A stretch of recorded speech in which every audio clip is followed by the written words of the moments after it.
kick off the day with a discussion that explores a vital innovation shaping the future of filmmaking: artificial intelligence, or AI.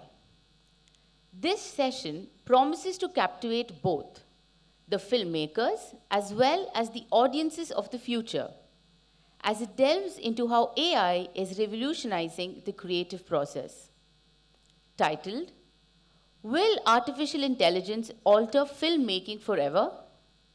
The discussion features an esteemed duo of speakers, bringing perspectives from these fascinating worlds of both technology and cinema, to examine the dimensions of this cutting-edge tool.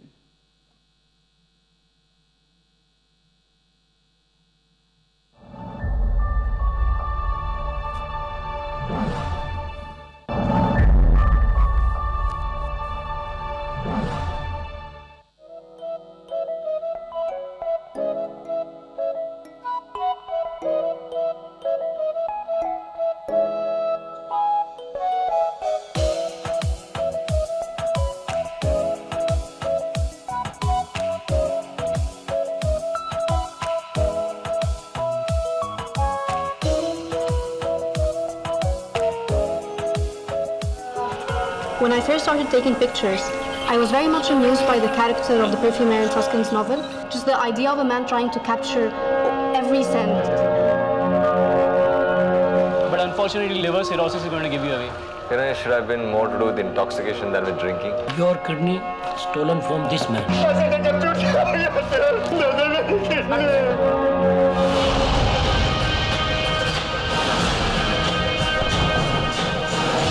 ये तो सिर्फ एक ही यही तो गुण है मुझ में। नाम लेने से भी आता है क्या?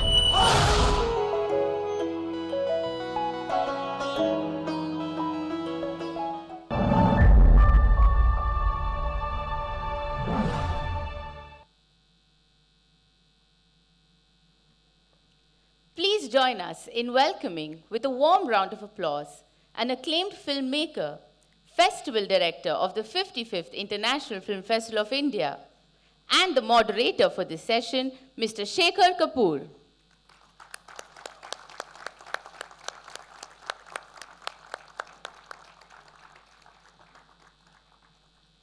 And now, please welcome the Public Policy and Partnerships Lead at OpenAI, the AI company behind ChatGPT, Ms. Pragya Misra.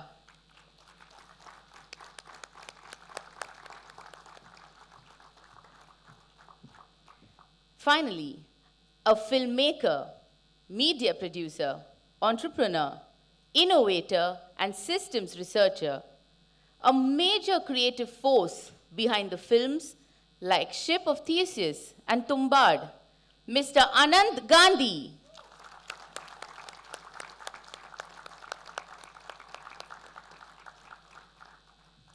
May I now request Shri Srirag Mukundan, OSD Films, Ministry of Information and Broadcasting, Government of India, to please join us on stage to felicitate our guests.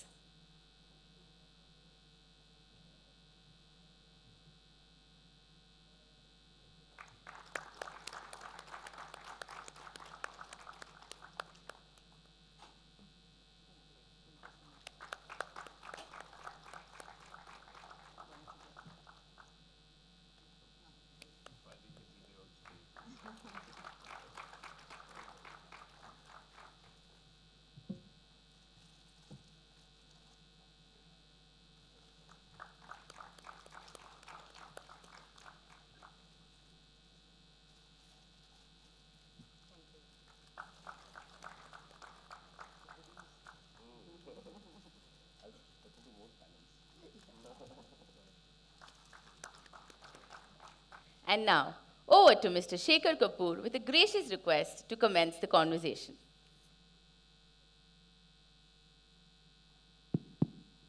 So AI,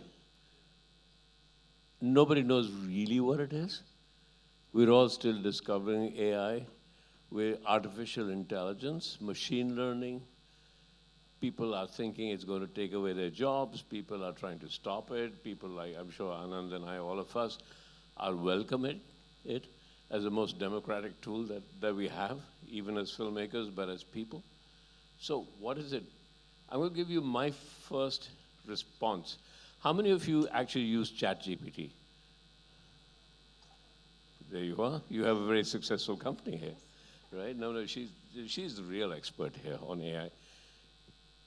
How many of you seen Mr. India? I beat you. It's okay. Now, there's big conversation been going on for a year or 2 years about Mr. India 2. You must have all heard about the sequel to Mr. India. And they kept coming to me and said, would you direct it? I said, no, I've done the previous one, find another one, but I'll help you find the story of Mr. India 2. So all the big writers in Mumbai, and they all came and they would give stories. I would read them. And then one day, my cook, his name is Nilesh, he came to me and said, मैंने भी लिखी है कहानी Mr. India 2. मेरे पास भी है. I said, yeah, okay. I've also written, I have one. And now I had a choice. I either read it or I get bad food.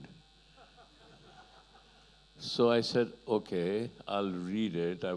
So here's what happened. I read it. Honestly, it was the best of all the stories or the plots and things I had read.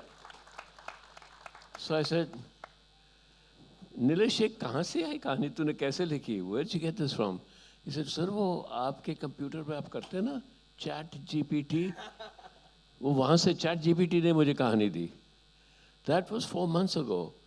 How did Chat GPT actually give me a plot, the best plot for Mr. India 2, better than most of the big name, well-paid writers? That's how I got interested in AI, and I've been exploring that. So I'll just put the thing. All over the world, there's great fear. The whole Hollywood, there was a big strike based on this, okay, on AI. So they said everybody's scared of AI. But then, which technology have we not been scared of? I'm probably older than everybody in this room, but I remember, I don't know if any of you do, then when tractors came in, there was a huge protest all over India. कि tractors आएंगे तो किसान क्या करेगा? किसान तो हल चलाता है. Everybody thought that this is the end of the farmer, the tractors coming in. And all tractors did do was increase productivity. Then when computers came in, they said the same thing. And when then digital came in, they said there'll be the big digital divide. The big digital, you see, all the big people will get digital. Now you go to the bottom of the pyramid, they use, I mean, you know, sabzi wala, when he comes to you, he has a little, you pay digitally, you don't pay. So every technology ultimately does. It has its little blip, but it does in my view, and that's the big argument, in my view, it increases human potential. I'll just give you one other example, and then we'll go ahead, right? And then, my neighbor is a private equity player, makes tons of money. And he said, Shekhar, what are you talking about?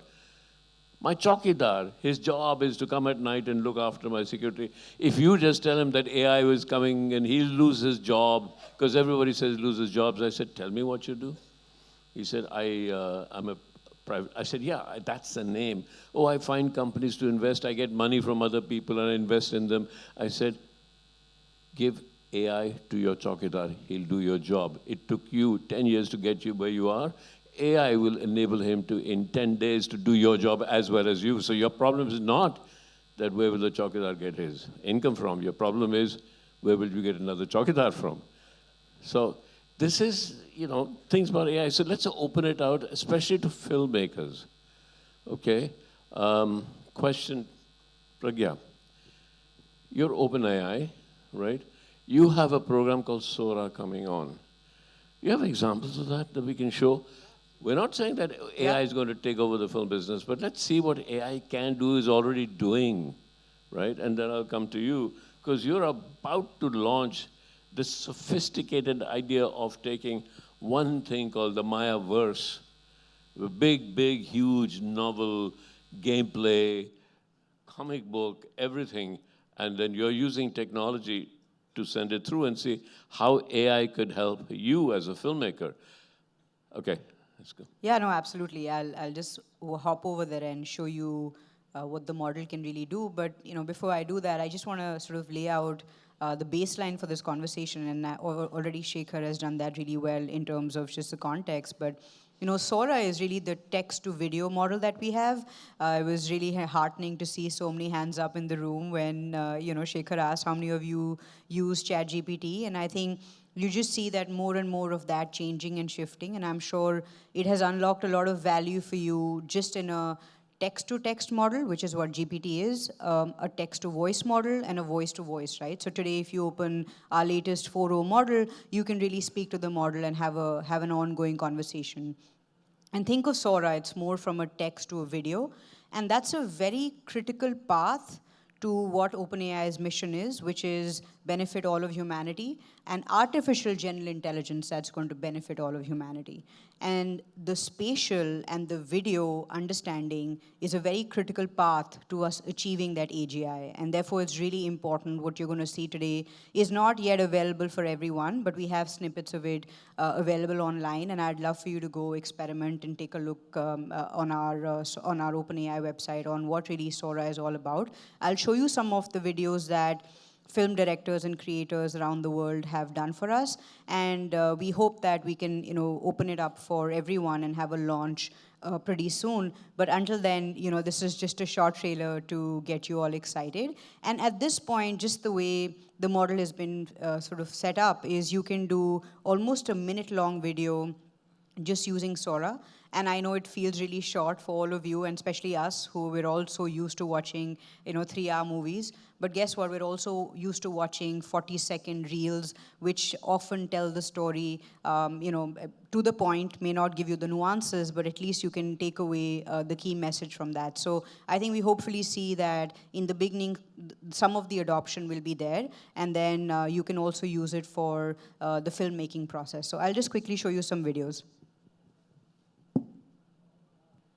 Yeah, so the prompt in the bottom is really what was given to the model. And you can see that this is the outcome you can get today. And all of this is AI generated, including the face. None of this is, it's not like we're taking a picture and inserting a human face in there and then actually making the video around it. It's all AI generated. And these are some of the things that you can do with it, right? And these are just some examples that you can see that can take place. Let me just turn the audio on as well so you can see and also listen. Similarly, if you look at the fashion world today, there's a lot of modeling and lots of different backgrounds that we work. But you can see where with a simple prompt, you can really see a model walk through, a city in Japan, or you can, sort of context set this anywhere else as well in the world. And all of this, just really with a simple prompt, you can get these outcomes. And you can imagine that with just minor prompting that you can continue to do, you can receive even more complicated outcomes. I personally really like this one, so I'm going to show you this because it's really cool. That's if it plays. There you go. Is the sound off? Can we put the sound on, please?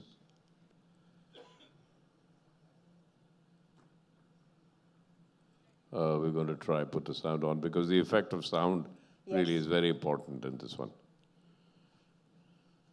Give us a second.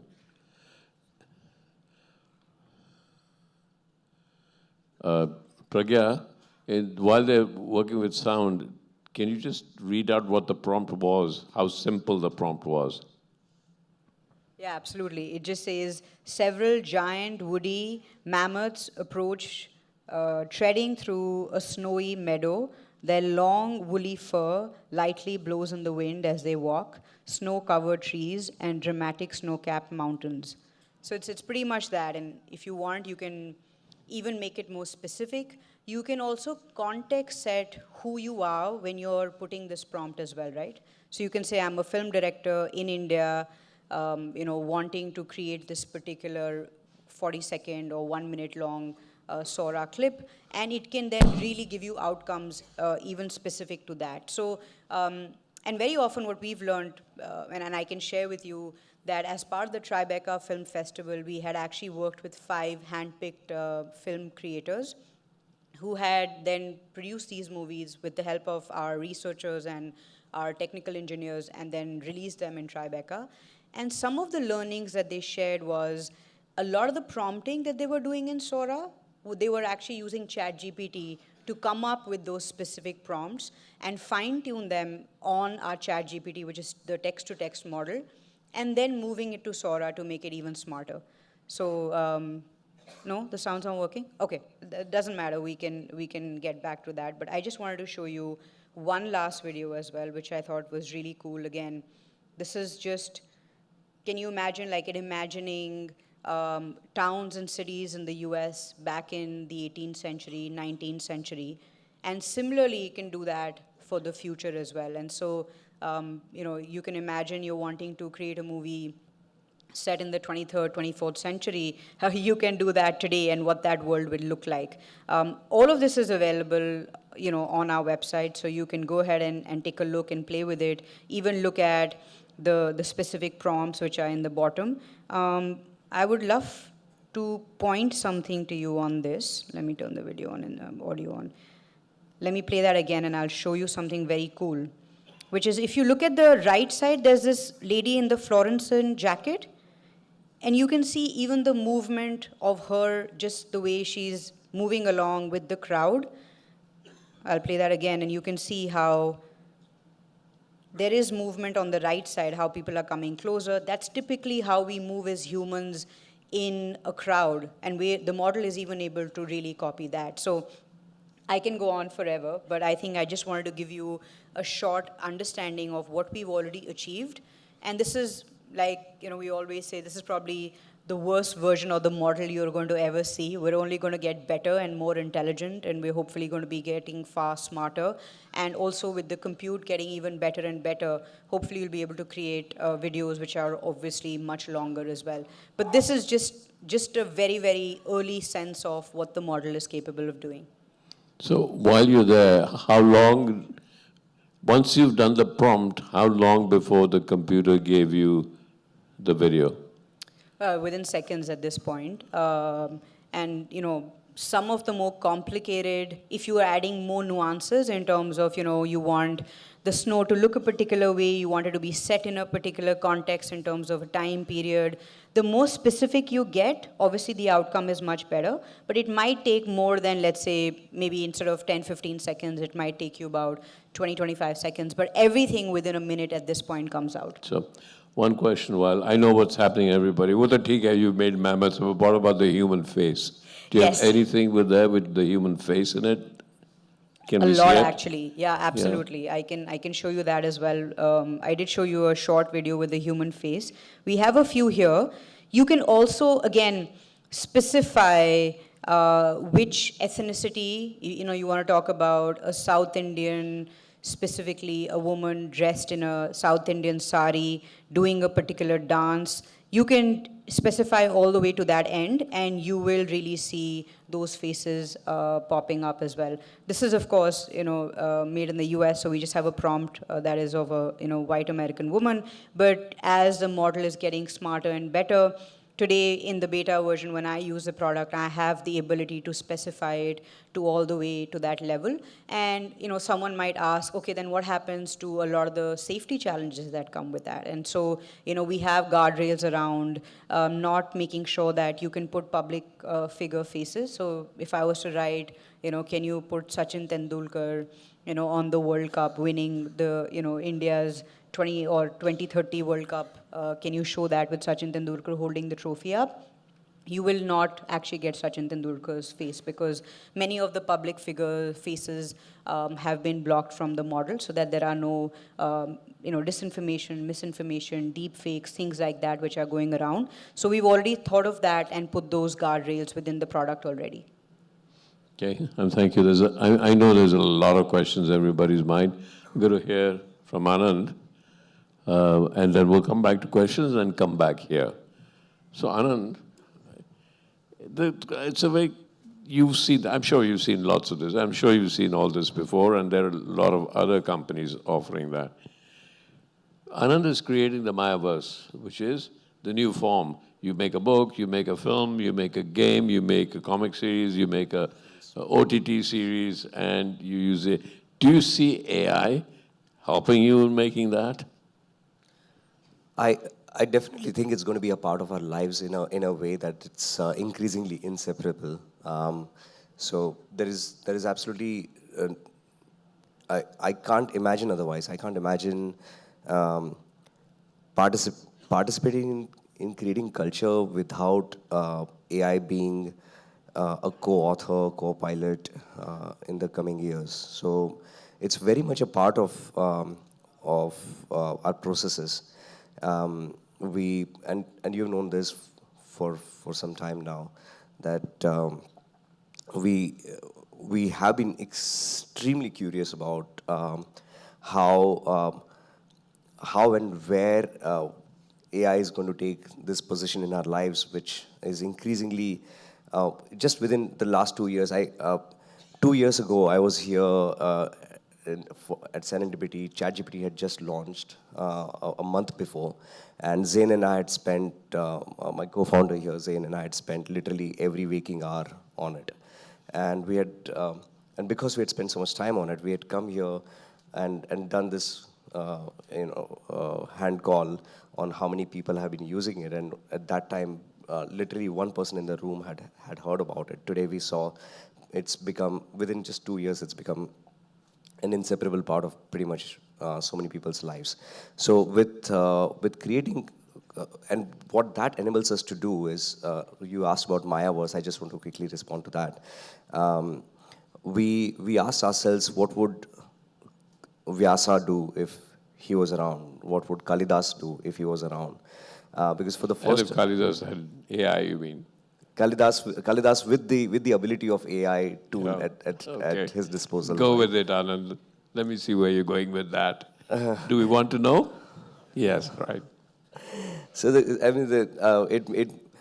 sometimes we speak without filter like this in public, and I suddenly... It's fine. It's fine. We're all young people want to make films.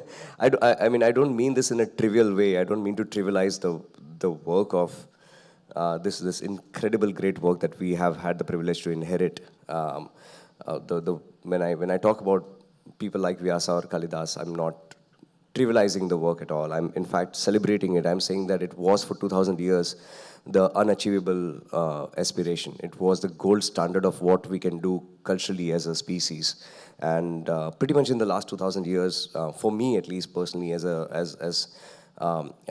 consumer of culture, as somebody who has seen the effect of literature and culture on my consciousness, it has enlightened me. Mahabharata has enlightened me. Ramayana has enlightened me. Mr. India has as much extended my consciousness.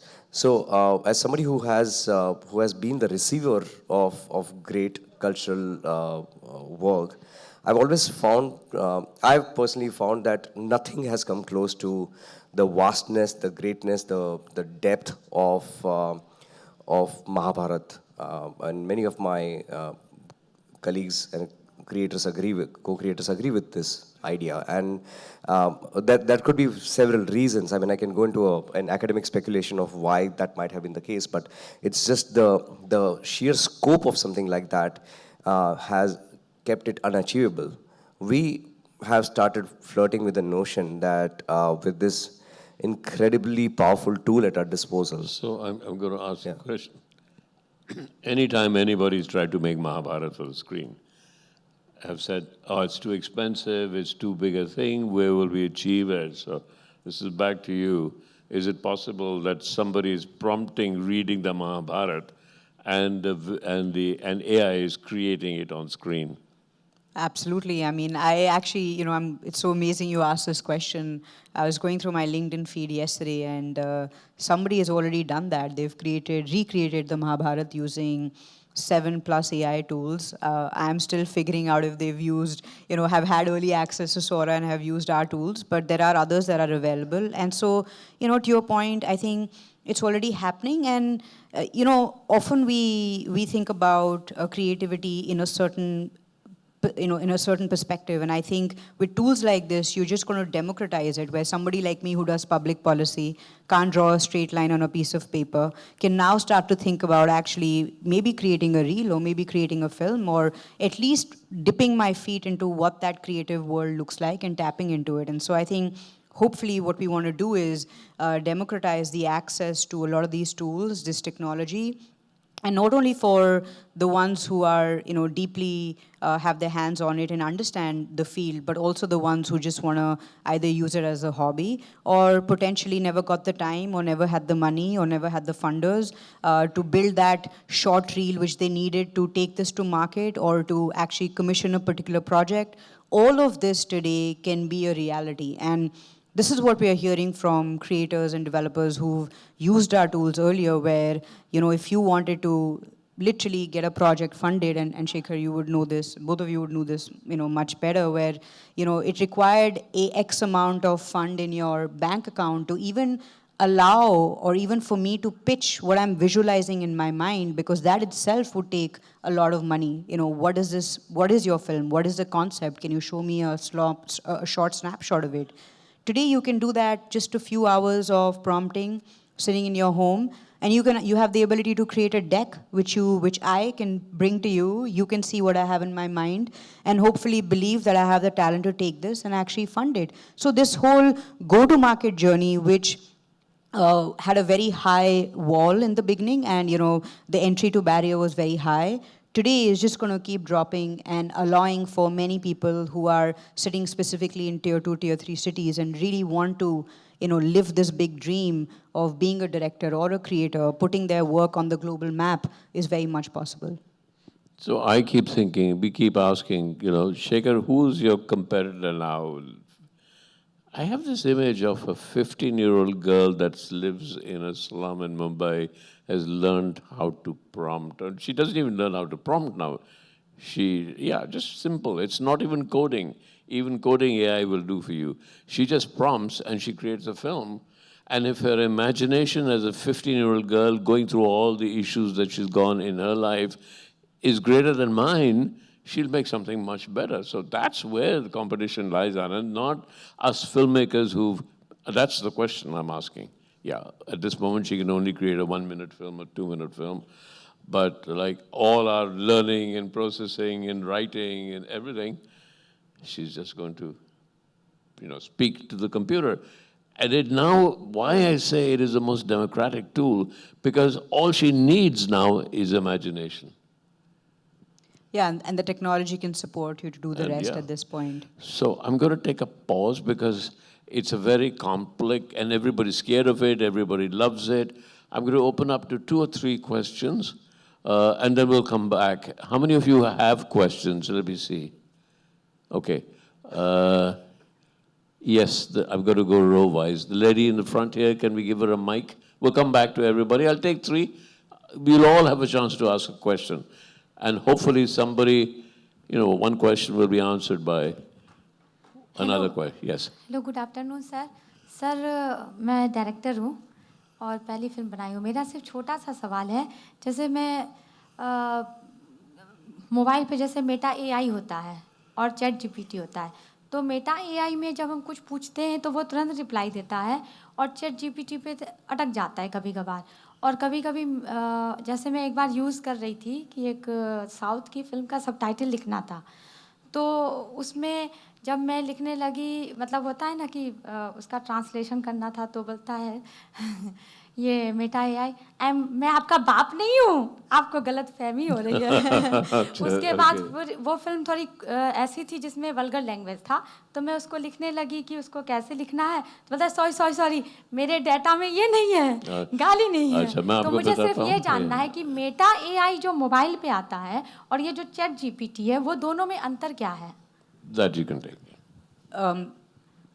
जो foundational model पीछे है Meta AI और chat GPT का, वो different है. और जो आपने बोला वल्गर लैंग्वेज के बारे में, एक्चुअली वो एक हम सेफ्टी प्रिकॉशन लेते हैं, क्योंकि हम नहीं चाहते कि हमारे मॉडल्स मिसयूज़ हों. तो मेटा ऑब्वियसली जो मेटा एआई है, that's been that is the frontier model of Meta. और जो चैट जीपीटी है वो ओपन एआई का फ्रंटियर मॉडल है. बट लार्जली हम लोग ये safety rails put in frontier models में डाल रहे हैं, जैसे कि आगे जाके हमें कोई दिक्कत ना हो. ऑब्वियसली क्योंकि वल्गर लैंग्वेज के साथ आता है हेट स्पीच के साथ आता है harassment, specifically for minorities including for women. So we want to make sure that we are completely keeping those outside of the model. And the difference really is, what's the difference between, Coca-Cola and Mirinda, right? It's just two different products. What did you say? Did you say the difference between Coca-Cola and? And a Mirinda. I think Coca-Cola is going to take C. We're going to get sued now by Coca-Cola. No, I mean in terms of flavors, right? It's just, it's different in the way that the training models, the capability, the research that has really gone into it is very, very different. Also the tokens, I don't want to get too technical, but just the tokens and the amount of data sets that we have used in OpenAI are different from what has been used by Meta, obviously. Fundamentally, from a user perspective, all I want to say is that at least in language translations, and specifically language as well, OpenAI is obviously performing and is constantly ahead of the game compared to all other models. And this is not OpenAI saying this, but we have something called evals, which are put around the world. Evals is a way for us to just measure which model is performing better on what criterias. And so specifically in Indic languages and in translations, OpenAI models are constantly far, outreaching when it comes to other models. Yeah.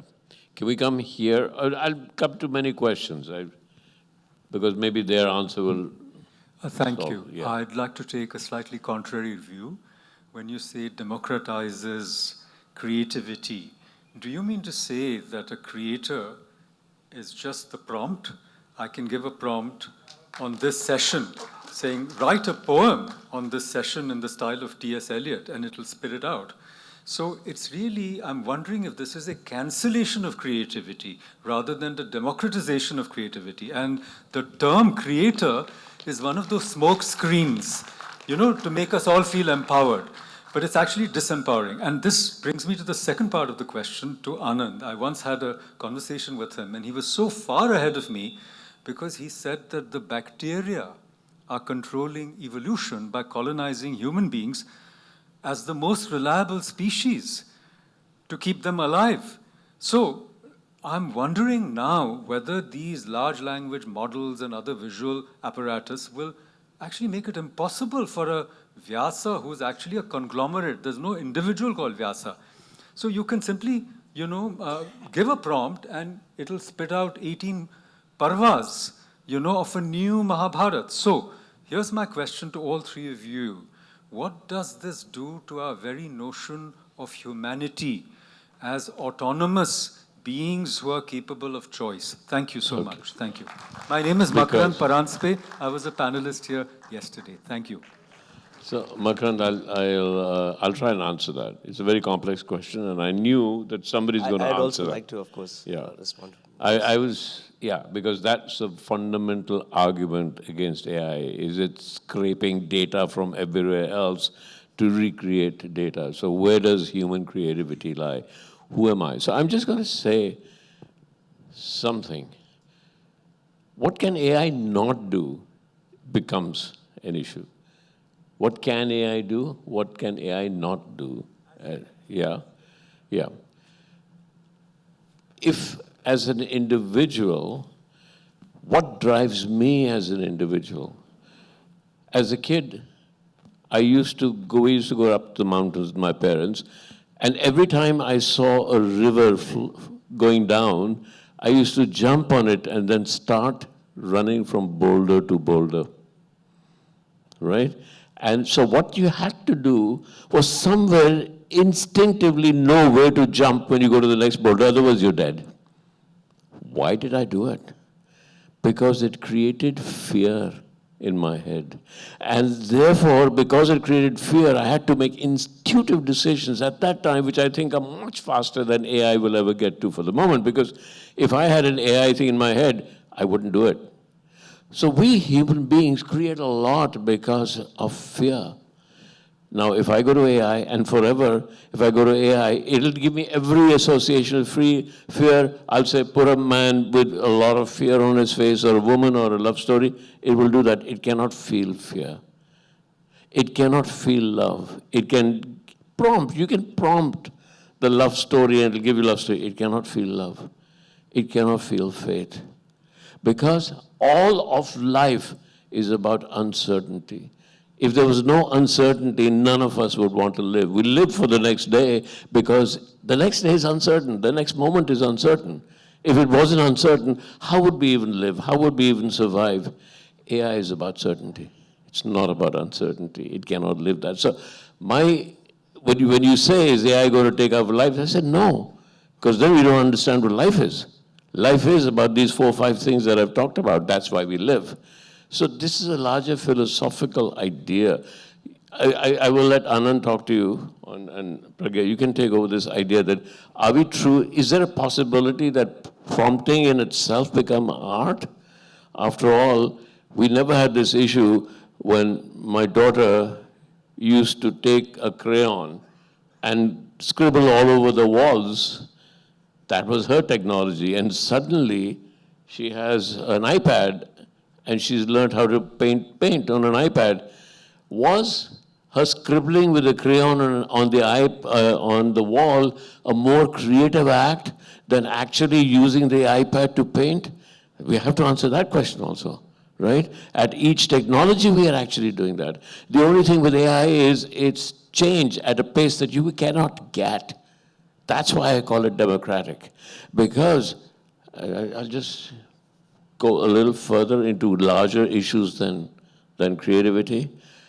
I call it the most democratic thing because I tell this great story about this man who was an entrepreneur who walked into his office one day and was going to do a presentation for his next $1 billion raise. He came in, there was nobody in the office except the cleaning lady, and said, "Sir, I found this in your waste paper basket." He looked at it. It was his presentation. He said, "How did you get it?"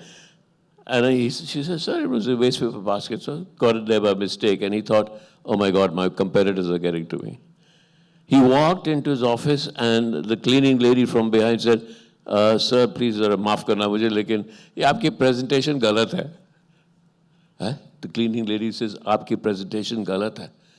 And he walks in, how would you know? Stop it. He said, "No, please, I have made another presentation for you. Here it is." Oh, bhai, aapko de rahi hai presentation.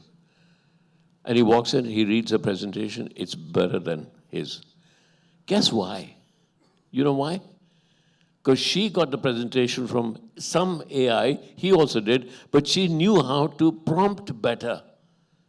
She knew how to give the right messages. So that's why I call it democratic. So who deserves to be the CEO of the company? The guy who is the CEO or the cleaning lady? At one point, where does an organization exist anymore? You've got to answer that question. Because an organization only exists because there's a structure only exists because there's hierarchy only exists because of, ultimately knowledge and ability, then also exists because there's inertia. One of the things that AI will suck out of every organization is inertia. How do you survive? Which world are we heading to? So it's not just creativity, it is in every section right now that is going to hit you. Every CEO sitting here should be very aware that if they're not willing to change at the pace that the world is changing, they're going to fall. That's why I call it democratic. It's going to suck this idea of I'm better than that. So I'm going to get it to you. I'll get it back to creativity. It's a really, really interesting question to answer. Is use of AI, can it become an art in itself? I don't know. Let's see, right? I think we could, Makaran, thanks for asking that question. I think it's a beautiful question. It's a non-trivial question. I wish we had more time because this is literally the question we ask ourselves day in and day out. But given the time and paucity of time, I'd love to take that question backstage with you and dive deeper into that discussion, because this is clearly we are at the precipice of something massive, unprecedented. There is no question about it, and I think it's necessary that we throw every existential question at it and ask it very, very profoundly and not trivially. So I completely appreciate the question, and we should take that conversation ahead for sure. No, I completely agree. I think I'm not obviously a film director or a creative person, but I can just really draw a parallel to when there was this whole advent of social media, and we had Instagram, and at some point we had TikTok, and you had low quality videos coming out, and then now suddenly today you have creators who have now started to actually have their own sources of income by proliferating their own brand image or the products that they endorse, et cetera, et cetera. We know what that world looks like today. If it wasn't for the technology which was allowing them to really express themselves, and today Instagram or others allow you to really create those videos or put those filters, do the editing, all of those complex things which somebody like me may not have been able to do back in the day, but today I do that just on my phone. And so it's allowed for many more people to express, maybe in short formats, but certainly express themselves. And so that's just one way to look at potentially where AI could go. But if you don't have anything to express, is the technology still good? Not really. I mean, the human being or the person is the one, whoever is prompting, and their own nuance and their own expressions, their own emotions, just to add to what Shekhar was saying, the AI is just a tool. It's not the one that's producing the movie or producing the film or the clip. You are still very much in control. It's just that you have an intelligent assistant today, which is not only available, to wonderful, well-resourced producers and directors of the world, but to an average person who can now pick up their phone and start to say, okay, what does it look like? And can I really start to play with this and visualize what it would look like if I was to go down that path?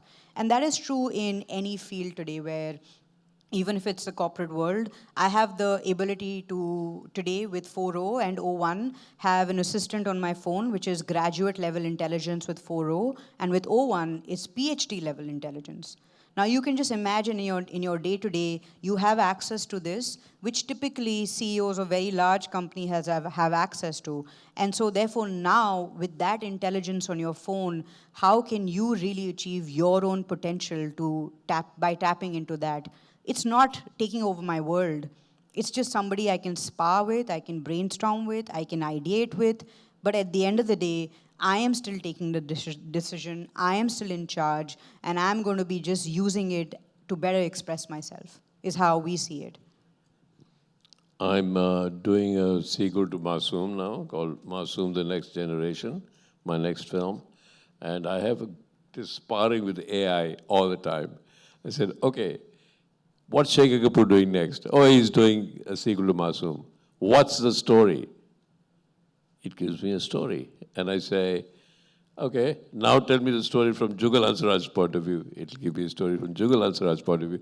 Now give me the story from Shabana Indu's point of view. It'll give me seconds. Each time I say to myself, man, you've got a long way to go. I'm better at it than all of you put together. And I think that's what's going to happen, is that AI is a long way to catch up with human imagination. Because human imagination is not born of things that are scrapped from whatever is done. Human imagination is born of fear, love, faith, uncertainty. We imagine because life is uncertain. We live because life is uncertain. AI only can always be living in certainty.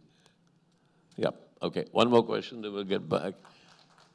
Can I just add one other thing while we get the mic to the respective person? Shekhar was very kind to allow me to visit his hip-hop school in Dharavi, and I was there. And all these kids want to actually go and present their hip-hop school skit in these world competitions. And apparently there's one coming around the corner, which is, in national level.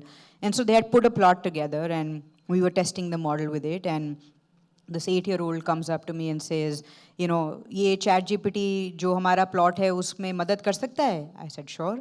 So we turned on the voice model and he narrated the whole story of what the current plot looks like and said, now can you help me in making this better, making it more impactful, or what are the other creative paths that I could take? And obviously that is, and tried to give it more options. But the short of the long story is that it's suddenly now this 8-year-old in Dharavi could do it with his smartphone today, hopefully with a feature phone in the future, can actually now start to ideate and say, what does that plot look like, and come up with something which maybe he had not imagined, or even she, because there are a bunch of girls as well, and they made it a collective exercise. But that's where we really see the role of many of our models playing in all of our personal lives. Yeah, one of the things that what you were saying, it is an existential change, but it's an existential change in the way we live, not just the way we create. Yeah, it's going to be such. Okay, those that have studied maths or algebra here, we have a x and a y line, and then we measure change in between it. Now, we assume that x-axis and y-axis will stay constant as we are measuring change. But under AI, that x-axis and y-axis too will be constantly changing. So how do you measure change? That means it's going so fast that we have to be thinking on our feet all the time. Anyway, we can come to that. Let's get back. Yeah, the lady there, just behind you. Yeah, because you're standing. I'll come to you. Yeah, the lady here. Yes. Good morning, sirs. Good morning, ma'am. So my name is Priyanshi, and I am a digital media student in Indian Institute of Mass Communication, New Delhi. So my question to you, Program ma'am, is first of all, I would like to say it was an amazing presentation. And my question to you is that we have seen that there is an app, Firefly, as well, where we'll give prompt and it creates images. So the biggest challenge, I think, is that if we give a prompt, say, an Indian man in his mid-30s, so it will create a stereotypical image, like a black man or something. So how to deal with these challenges? Like, it stereotypes, maybe if we talk about Africa or Asia or China as well, so it stereotypes those images. So how do you think your platform will deal with these challenges? Oh, great question. And that's actually one of the reasons why we've not gone out and launched Sora publicly, because these are some of the iterations that we're making within the product to make sure that many of the cultural and ethnic biases that typically are in these models are straightened out. And so we're hoping that when we come to market, some of this is already taken care of. But again, as many of the panelists have already mentioned, this is still very, very early days. We're living in this chat GPT era, but if we go back, it's only been 2 years, and we've only been, OpenAI has been a product company only in the last 2 years. It's just that it's moved so rapidly that today we can't imagine a world without it.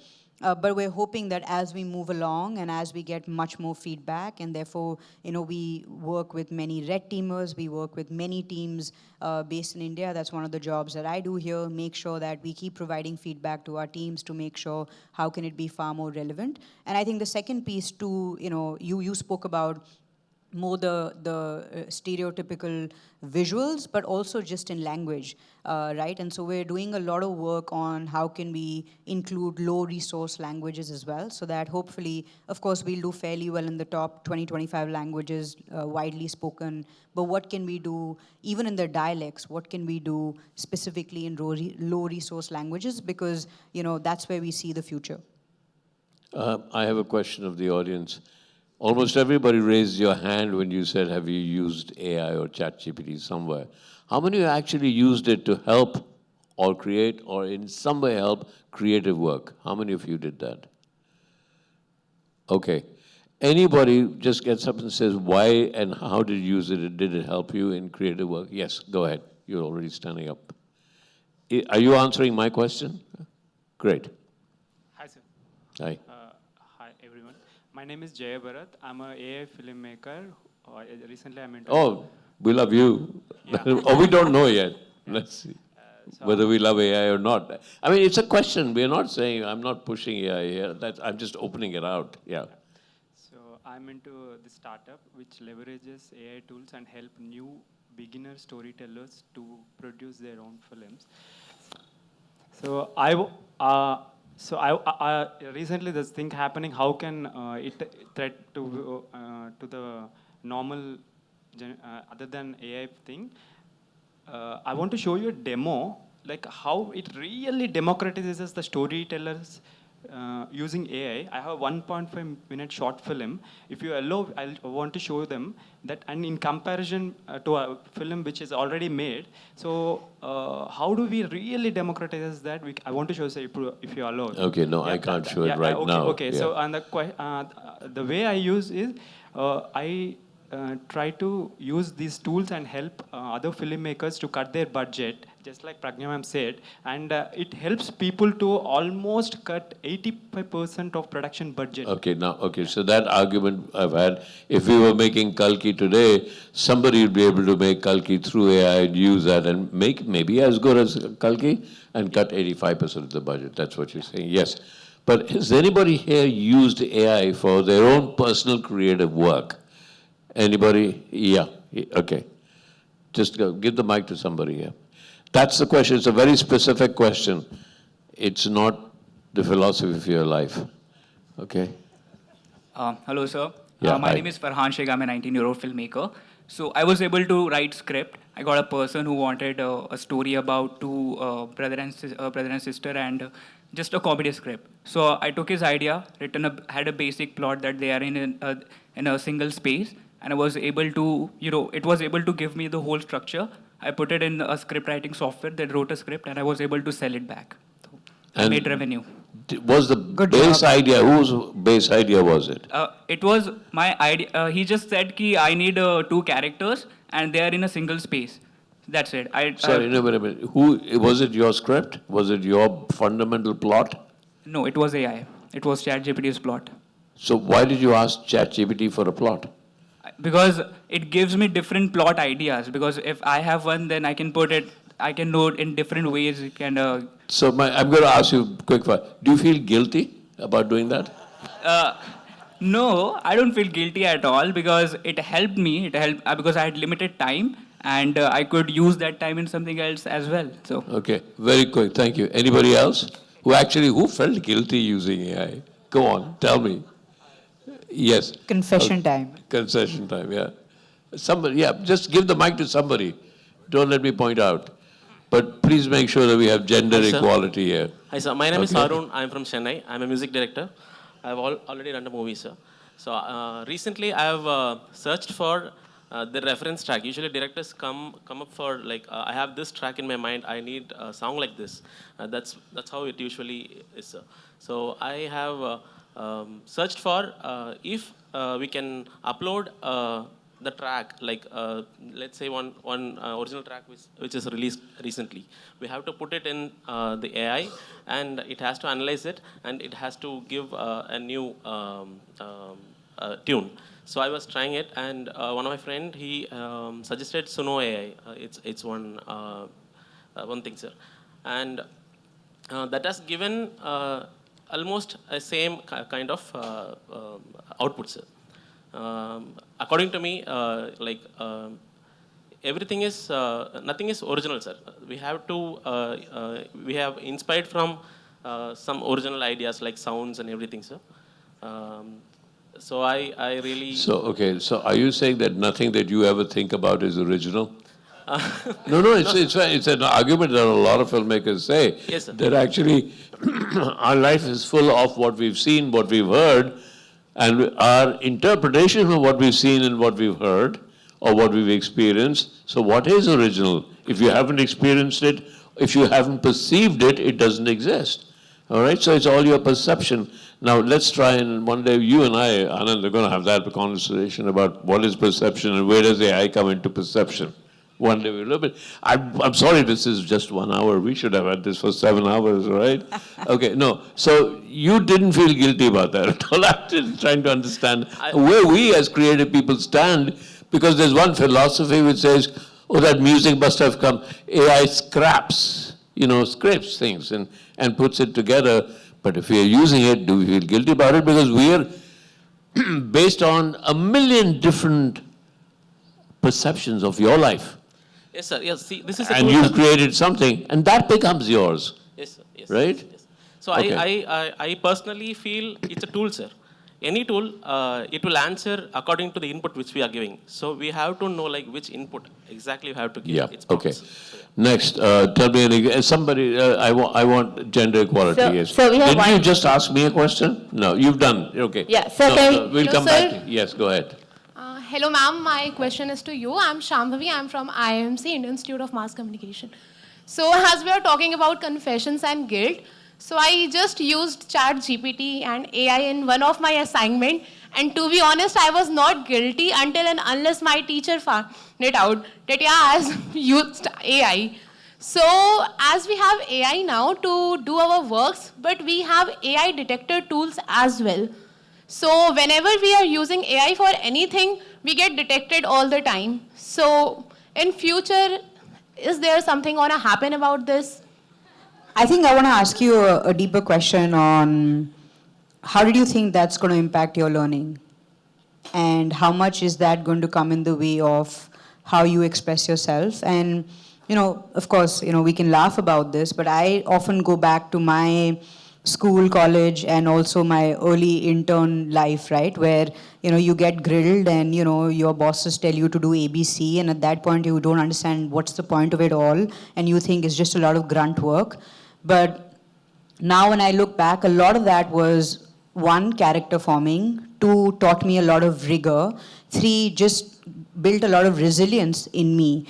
And so I think, again, if you can use the tool to brainstorm and to spar around your assignment, let's say you have to write a dissertation or you have to write an essay, the way we urge you students to use the tool is really, can you ideate with it and then actually go ahead and write the essay yourself, because the ideation is where the real value is. But if you start to outsource it and let the AI do everything, it can, but what is going to happen to your own, your own character building, your own learning, your own value of college life, which you want to extract from all of these various assignments which have been there, or these processes that have been put in place, for now, or at least decades, for us to be, better at what we do and prepare ourselves better for life, right? Now, you can also debate that your work life is going to look very different, and so is today the school and college education really preparing you for that, but that's a separate conversation. But I certainly believe that the way you think is a very important part of what we learn in school and college and also in our early professional lives. And let's not take that away from the process, but actually use AI to ideate. And it's not so much about, being detected. There are certain things in life we do for ourselves. And I think this is more about what is it that you are really wanting to get out of your college education. Yes,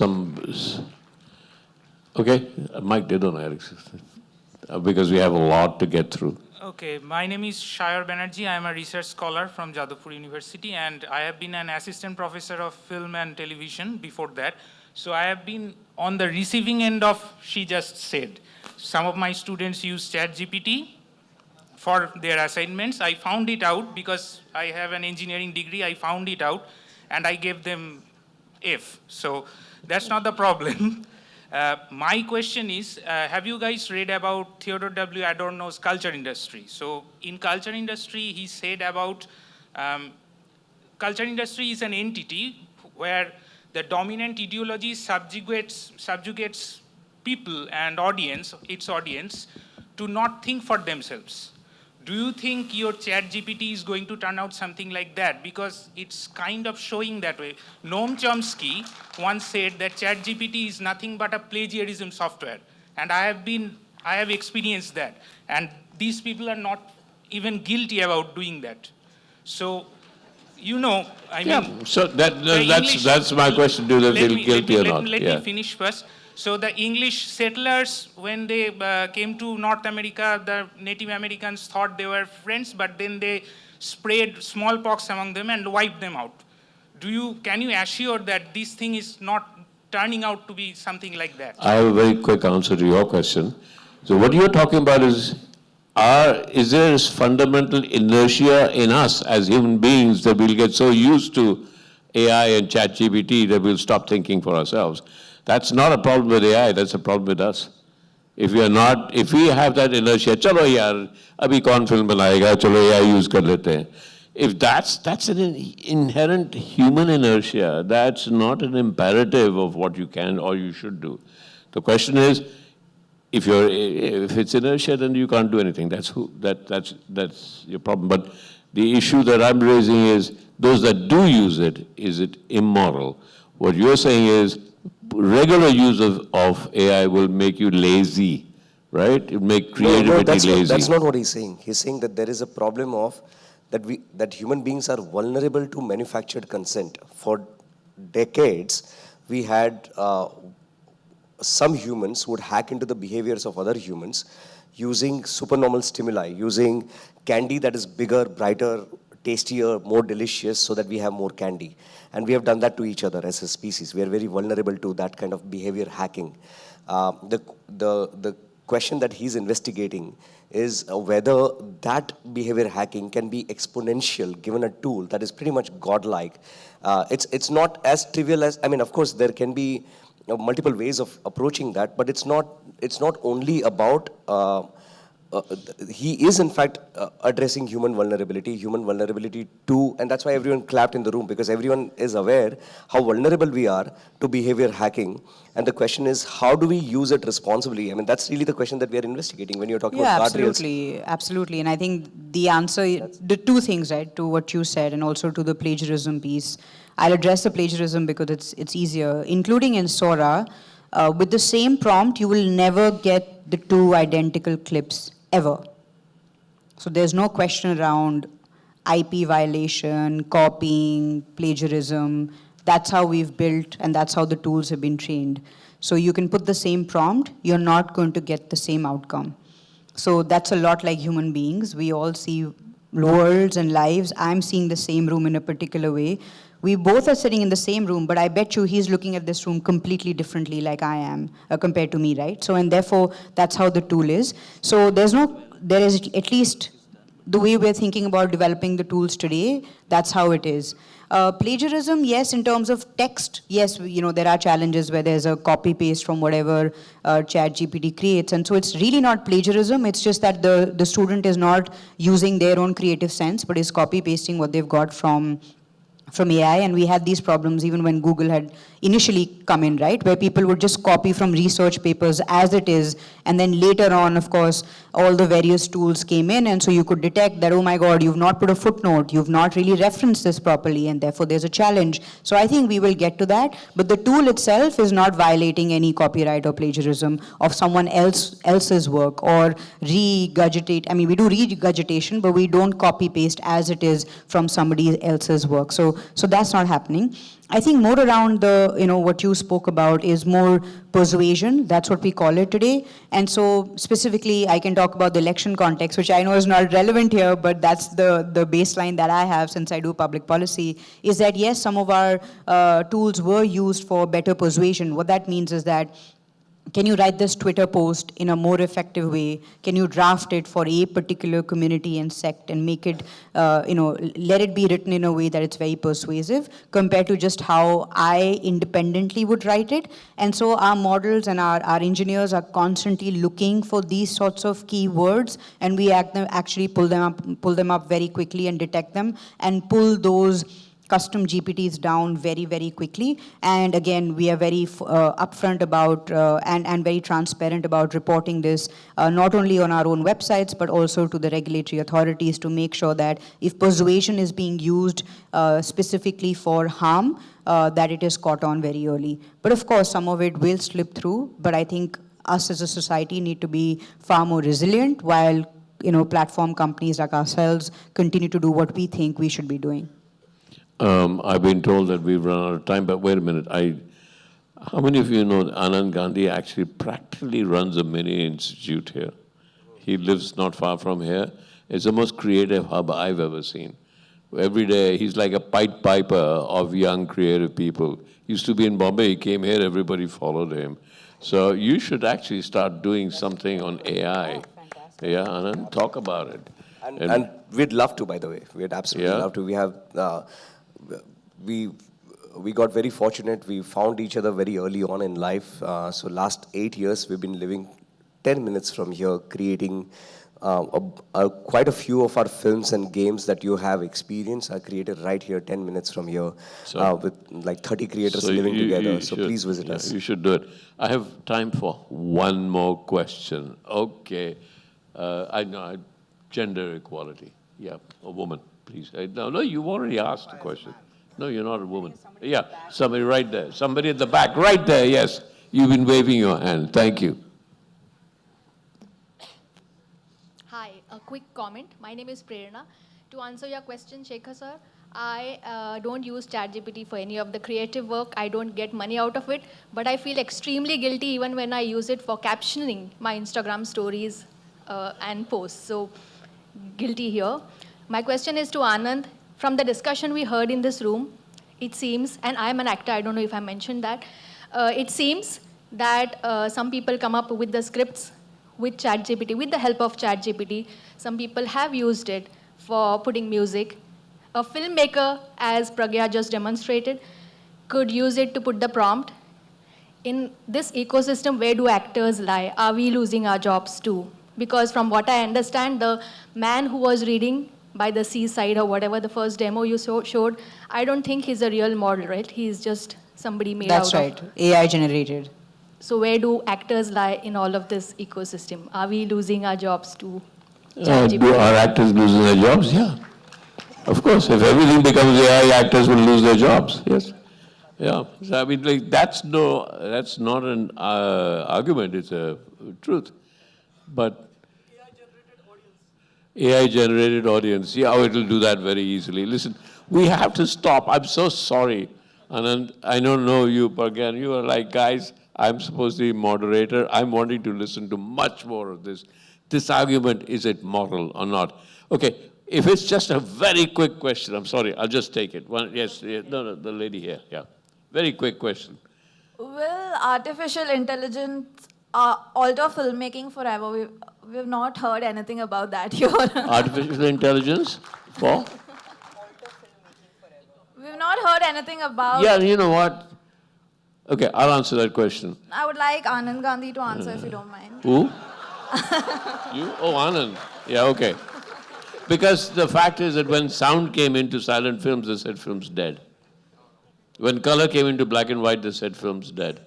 So it's all technology. When digital replaced that cinefilm, they said film's dead. But in all of this, there was human effort, right? But will there be the same amount of human effort in AI filmmaking?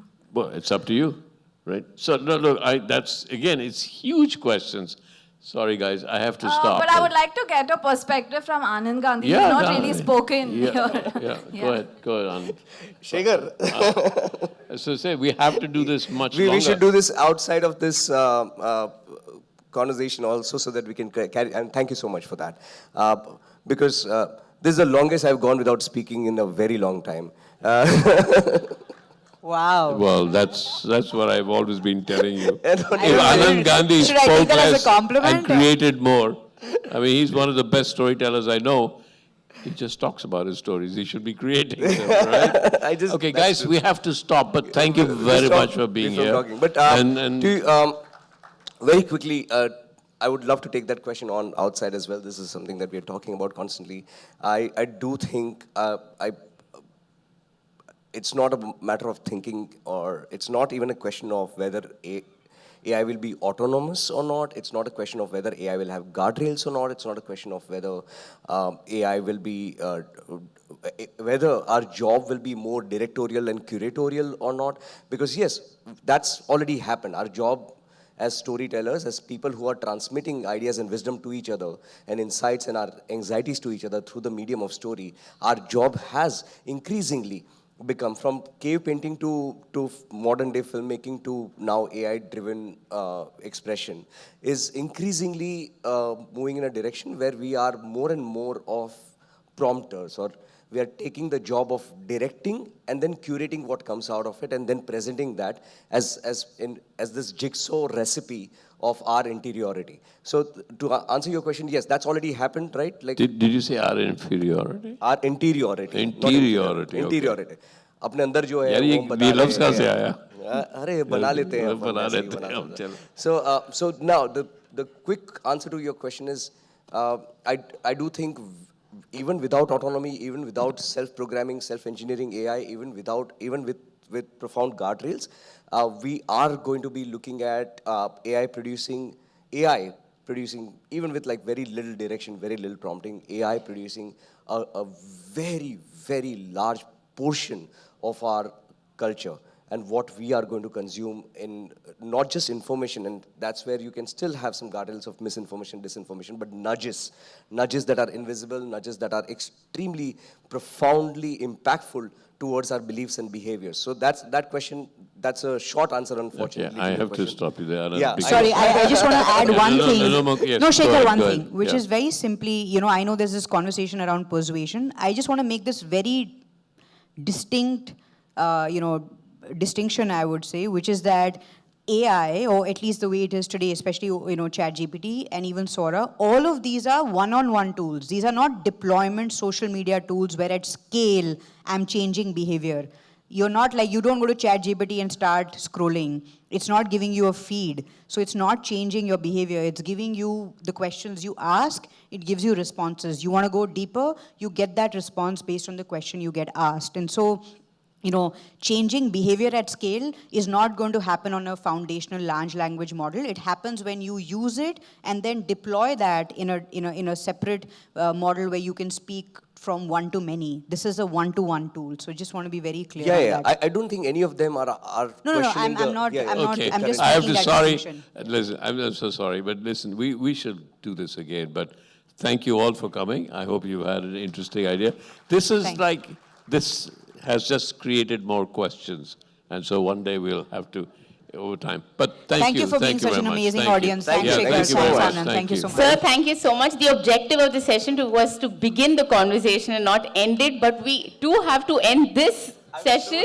But thank you for being such a lovely audience. Can you please have a big round of applause for our panel?